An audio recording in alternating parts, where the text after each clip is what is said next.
You don't only want people to remember the ad, but you want them to remember the brand behind the ad. And I think there were a few ads that everyone is talking about the ad, but no one is remembering the brand.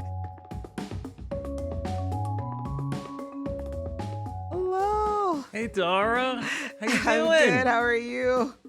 It's great to see you. It's fun. We're going to do this. So Let's go. I watched the entire Super Bowl. I have to tell you, this is probably the first time I actually watched the whole thing. it was exhausting. It was exhausting. It was right? exhausting. And, I'm a 49ers fan, so I was quite devastated at the end when we lost in the last 10 seconds of overtime. But, Taylor Swift's boyfriend is happy. So I guess it's just a reminder that it's Taylor's world and we're all just living in it. So I just want to let the audience know. So I'm talking to Dara Treseder, who's the chief marketing officer at Autodesk, and we're talking about the Super Bowl.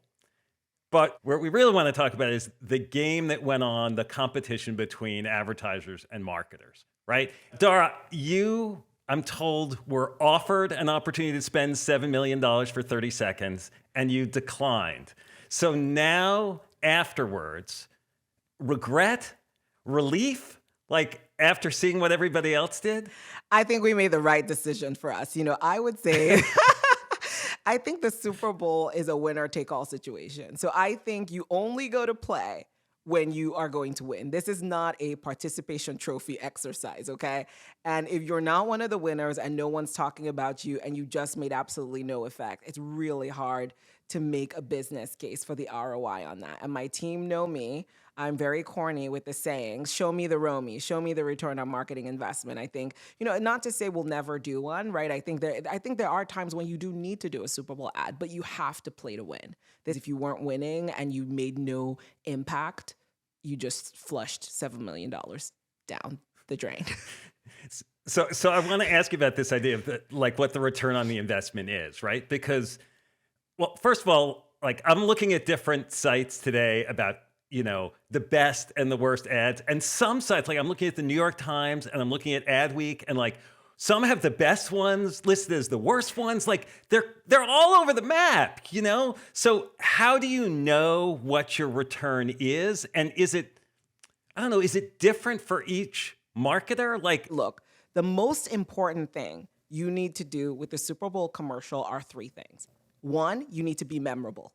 Even an ad that someone else might not like, someone might be like, oh, that's the winner, because it's memorable. If you are an ad that no one remembers and no one's talking about you, well, there's no participation trophy. You lost, right? The second thing is you want it to be ownable. You don't only want people to remember the ad, but you want them to remember the brand behind the ad. And I think there were a few ads that everyone is talking about the ad, but no one is remembering the brand. So what a waste for that brand. So it's really important that you're ownable. And then the third thing is it's important to be relevant, because that relevancy allows you to not only capture hearts and minds in the moment, but it allows you to leverage that moment to give your brand momentum going into the rest of the year. And so some brands did a really nice job of that. All right. So maybe you can give me an example of one that you thought was particularly memorable. The ad that I thought was memorable, ownable, and relevant was the Dunkin Donuts ad. I thought they brought it home. Seeing Ben Affleck and his little boy band, I was like, this is such a cool boy band. How do I become a groupie for this boy band? And just seeing them enjoy themselves. And they would talk about brand placement, right? You could not miss that was a Dunkin Donuts ad. And they were wearing pink and orange all over the place, right? Everywhere, right? So I really... It didn't have to be about coffee or donuts, but you remember the brand. You remember the brand. It was very ownable. Yeah. And, you had that kind of scene in the car before Ben Affleck goes in where there's the Dunkin Donut drink. So you had that placement as well. Mm-hmm. And then, the line at the end where J.Lo basically tells everyone else they could go, but Tom Brady can stay. I was on the floor. I was literally dead on the floor. So funny, so hilarious. And, J.Lo used to be a judge on, I believe it was American Idol. So it's also that funny thing of, Matt Damon and Ben Affleck kind of not getting an invitation to stay, but Tom Brady. There was just so many memes, so many insider jokes in there, but also just even if you know nothing about Ben Affleck or J.Lo, or Dunkin Donuts, you enjoyed that spot. So that was a really good spot. And they've continued to release cuts on social media.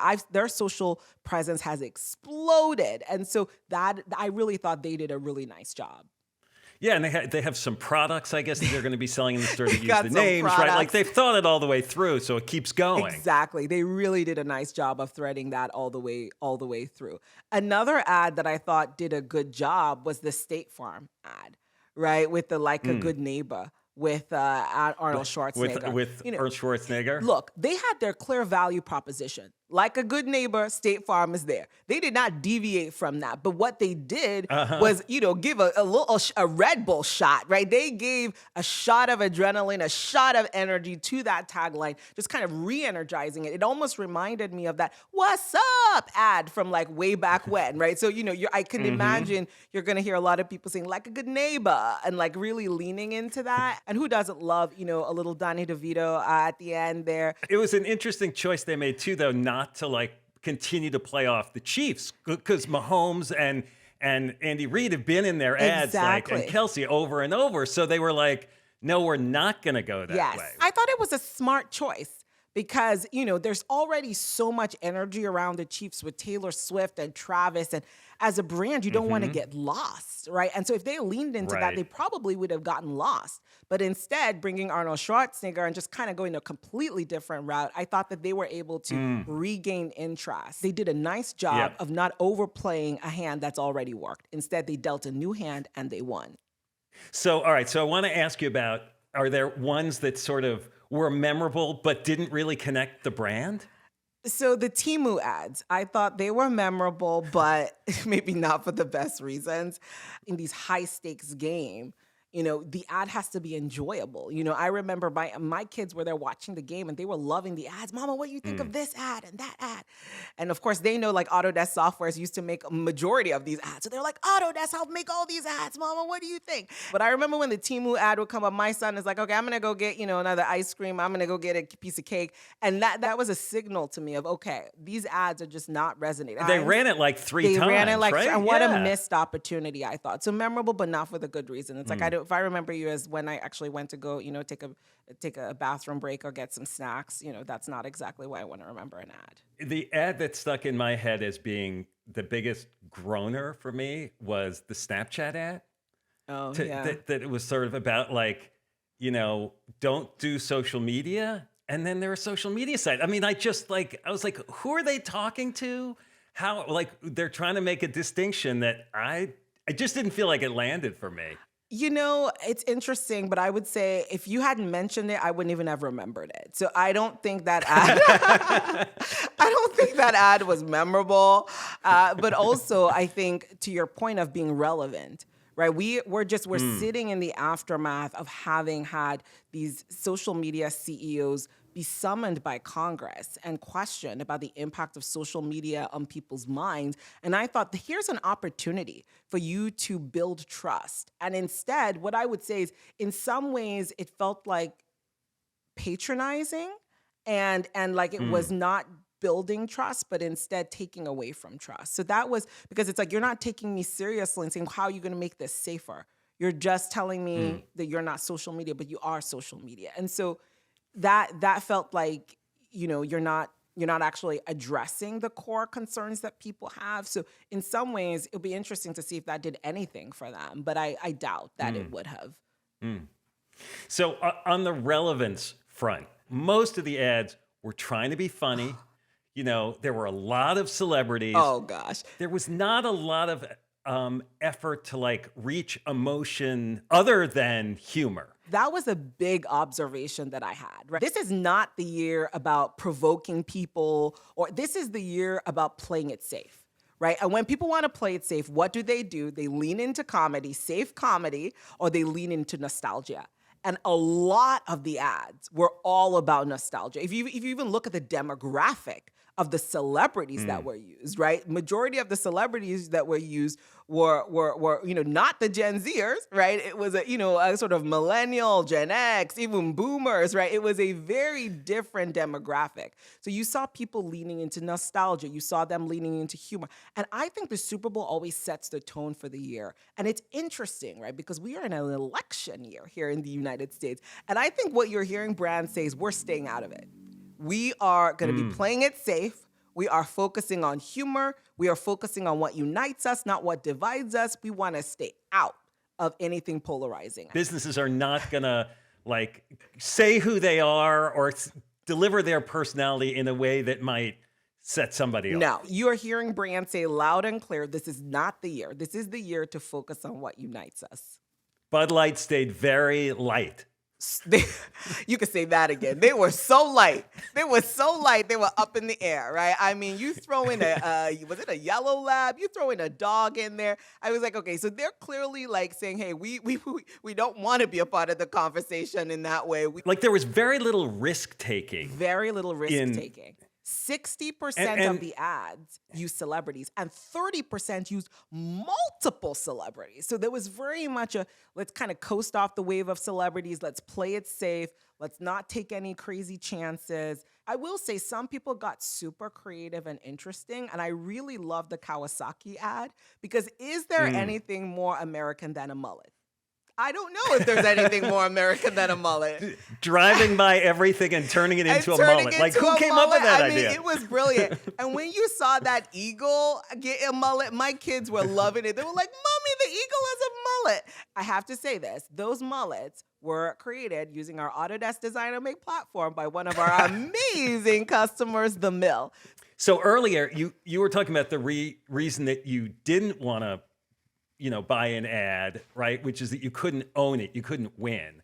And I'm just thinking about this parallel you're talking about you want to be memorable, but at the same time, it's not a time to take a risk. Is that part of the reason why you said, like, I'm not going to do this year? Because in order to be memorable, I have to take a risk, but it's not a time to take a risk? If you're doing an ad in the Super Bowl, you have to take a risk. But I like to say you have to take what I call a clear-eyed risk. What is a clear-eyed risk? A clear-eyed risk is where you gather as much data as you can, you strip away uncertainty, and then you make a decision with conviction. And, going into this Super Bowl, right, knowing how brands were going to play it safe, that type of environment, you really have to plus up your ad. Because the worst thing in the world is to spend that money and not have a return. And so as a CMO, right, I had to kind of weigh all the things we have to do with the money that we have. And when I looked at what the return could be versus other things, it just didn't make sense for us this year. I'm not saying we'll never do one because, there might be a year that it absolutely makes sense for us. But you have to go in with that calculus. And also you have to think about the fact that sometimes some of these things are an investment that might not pay off immediately, but has to, sort of go through time.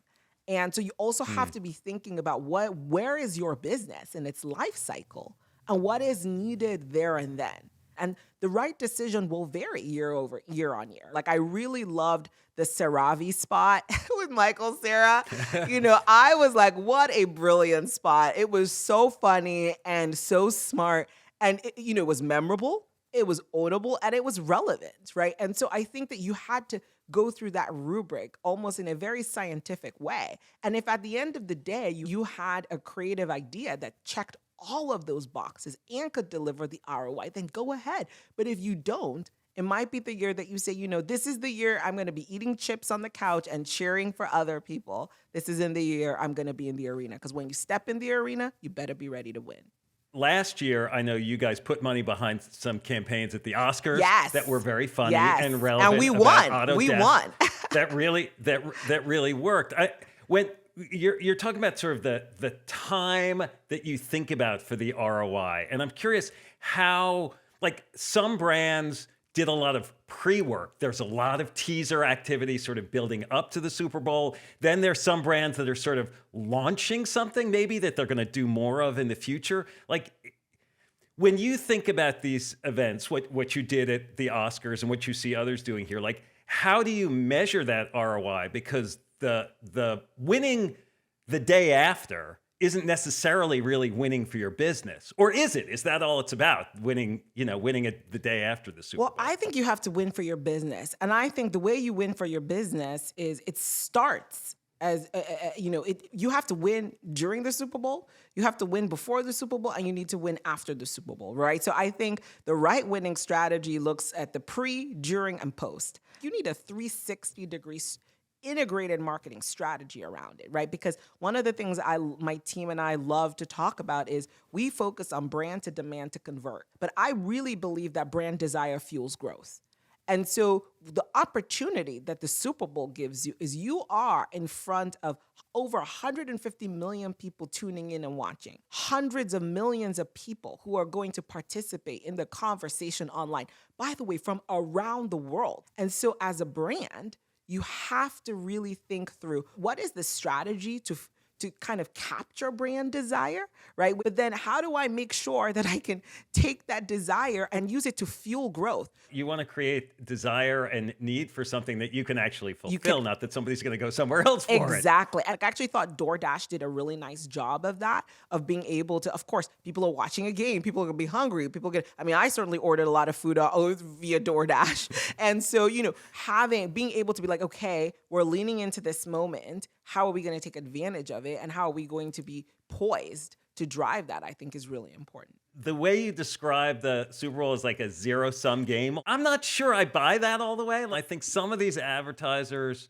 can win even if you didn't win everything. Here's what I'll say, right? I think looking at that rubric, right, of being memorable, ownable, or relevant, if what mattered most to you was being ownable, and you were willing to give away some of the things around being memorable, being relevant, because that's all that really mattered, and that that's what's going to make the most for your business, good for you, right? I think at the end of the day, it's about really understanding who your brand is, who your customers are, and what you're going to do. But I will say, at the end of the day, there are hard costs associated to this. So if you spend that money, show me the ROMI. Show me the ROMI. Show me the return on marketing investment. So if you're a brand, you're a marketer, you don't have money for the Super Bowl, you don't really have money for a slew of celebrities, right? Like the messages you get from this event kind of seem like, as you're talking about, it sets the year, like don't take too much risk, but what do I do? How do I get my message out there? So first of all, I think the message isn't don't take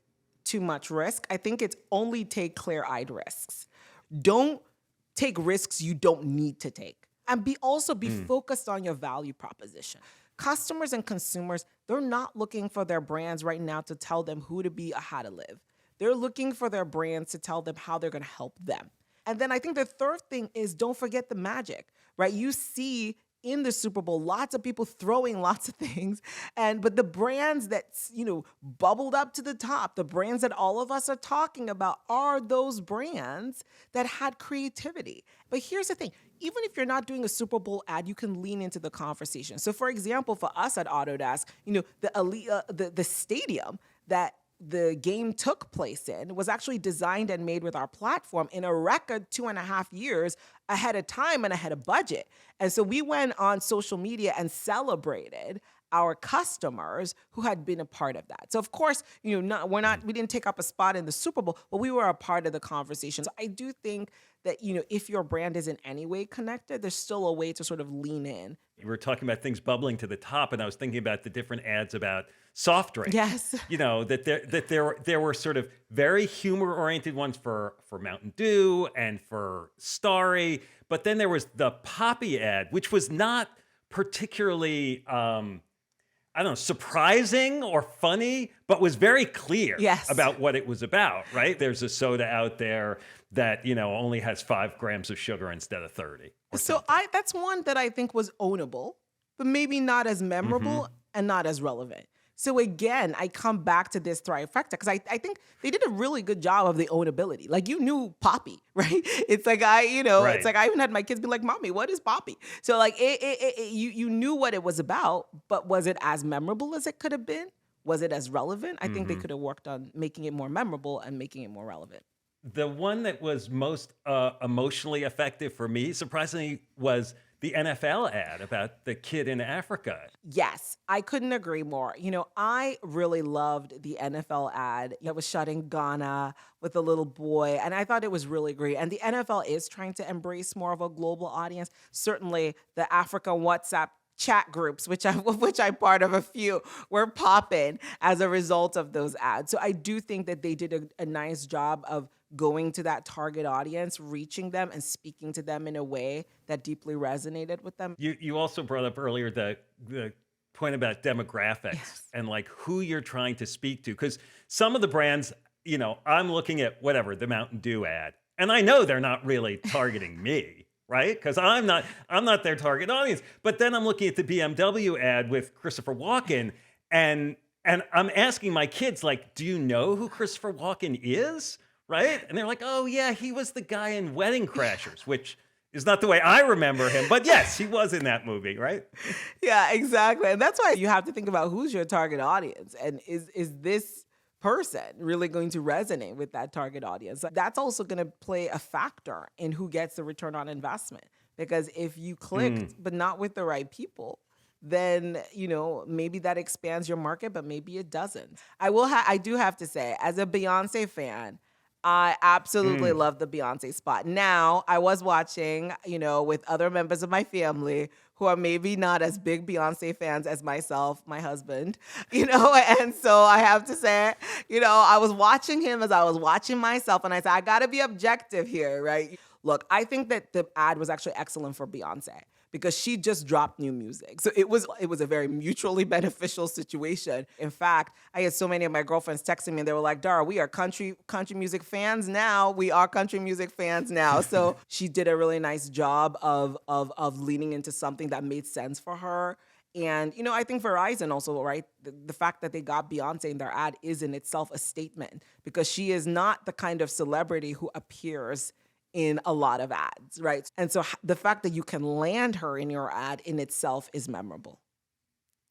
Well, I love the way, as a celebrity, that she used the ad for her own purposes. She totally in the same did. way that Taylor Swift, winning at the Grammys, used it as an opportunity for herself. She's like, if I'm going to fly all the way from Asia for this, I'm going to let everybody know I got a new album coming out, right? Exactly. It's like a mutually beneficial situation. Two very smart, accomplished women, the year is off to a great start.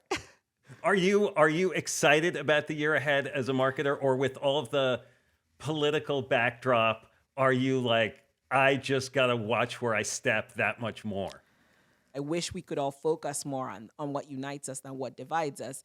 But the reality is, for any big business, you are going to have customers, employees, and partners on both sides of the aisle. And so as a brand, especially as a marketer, you have to remember that your personal views cannot be your brand views. And I think that is something that sometimes people struggle with. But you have to be able to be objective, and you have to make sure that you are truly being inclusive. And truly being inclusive means focusing on what unites us and embracing all of your customers, right? Now, I'm not saying as a brand, if there's something that's deeply core to your value, you're gonna shy away from that. For example, for us at Autodesk, sustainability is something that is a core part of who we are, right? But there are other myriad of topics that don't make sense for us. And so we're not gonna be in those conversations. I'm curious, as a leader these days, there's the imperative, at least said all the time, bring your full self to work, be more transparent about who you are. But at the same time, you can't really bring everything, because maybe some of those things aren't the things that the brand stands for, right? So look, I agree. I have always said this, by the way. I have been like, I do not bring my whole self to work. There are parts of Dara that you at work do not need to see. I'm going to leave them at home for my husband and my kids, right? The part that I bring to work is I do want to bring my authentic self, right? I want to bring the best parts of myself. I want to bring and be an empathetic leader. But the reality is, all of us have personal views and personal opinions, because we are humans. And it is really important that at work we are objective, and that we are, as much as possible, not using our own personal agenda to determine what drives our strategy and our business. So I think you need to bring a good part of yourself to work, but there are probably parts you need to keep at home. And I think the smartest thing as a leader you could do is figure out what those parts are that need to be at home and keep them at home. So San Francisco lost the game. Oh, devastating. I know. Now, for the brand of San Francisco versus the brand of Kansas City, as cities where people, does winning these games matter? How does that play out? You know, I really, really, really wanted San Francisco to win. I can't even tell you. I threw a Super Bowl party. I don't usually throw Super Bowl parties. My whole family, we were dressed to go to San Francisco 49ers, and we had gone to church earlier that day, and it was so funny because everybody was dressed in a San Francisco 49ers costume. And San Francisco has had such a trying time, right? We've gotten a little bit of a bad rap lately. And, you know, I felt like this was our chance to sort of start our comeback narrative. And so that last 10 seconds of overtime, my son came, Mommy, we lost. I think we needed it more than the Chiefs. But, you know, I like Taylor Swift. You know, I'm a fan of the whole thing. So, you know, we cried a little bit, then we got ourselves together. We look at Taylor and Travis happy on the field, and we're like, okay. Dara, this has been great. This has been great. Thank you for doing this. Well, thank you so much for having me, Bob. This was such a blast. There's nothing more fun as a marketer than getting a chance to kind of debrief on all the ads and all the magic. So thank you.